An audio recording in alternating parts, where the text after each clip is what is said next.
આપ જોઈ રહ્યા છો સ્પાર્ક ટુડે ન્યૂઝ। વિકસિત ભારતનો અમૃતકાળ એટલે કે સેવા સુશાસન અને ગરીબ કલ્યાણના 11 વર્ષ પૂર્ણ થતા પ્રોફેશનલ મીટ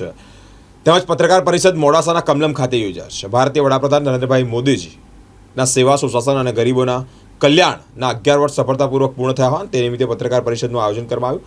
જેમાં અરવલ્લી જિલ્લામાં રાજ્યસભાના સાંસદ મયંક નાયક, અરવલ્લી જિલ્લા ભાજપા પ્રમુખ સહિત વિવિધ કાર્યકર્તાઓ ઉપસ્થિત રહ્યા છે। આ પત્રકાર પરિષદમાં 11 વર્ષના સુશાસન અને સમયગાળા દરમિયાન વિવિધ યોજનાઓ થકી માહિતી અને કાર્યશૈલીની વિવિધ માહિતી પણ આપવામાં આવી છે અને તેની ઉજવણી કરાઈ છે। દેશના યશસ્વી વડાપ્રધાન માનનીય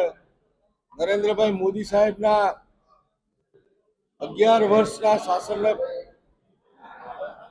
ઉજવણીના ભાગરૂપે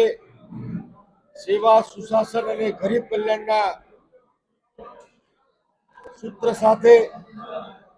આજે અરવલ્લી જિલ્લા ભારતીય જનતા પાર્ટી કાર્યાલય ખાતે એમને 11 વર્ષમાં કરેલા નિર્ણયોની એક પ્રદર્શની, ત્યારબાદ પ્રબુદ્ધ નાગરિકો સાથેની અમારી ચર્ચા વિચારણા છે અને આજે 11 વર્ષના વડાપ્રધાન તરીકે અને 14 વર્ષના મુખ્યમંત્રી તરીકે સતત 25 વર્ષથી જનકલ્યાણના કામો કરતા, છેવાડાના માનવીની ચિંતા કરતા, અંત્યોદયના કાર્યક્રમને પ્રજાલક્ષી નિર્ણયો લેતા માનનીય નરેન્દ્રભાઈ મોદી સાહેબના 11 વર્ષના કેન્દ્રના વડાપ્રધાન તરીકેના શાસનને અભિનંદન આપવા માટેનો આજે અમારો અરવલ્લી જિલ્લામાં બેઠક રાખવામાં આવી છે।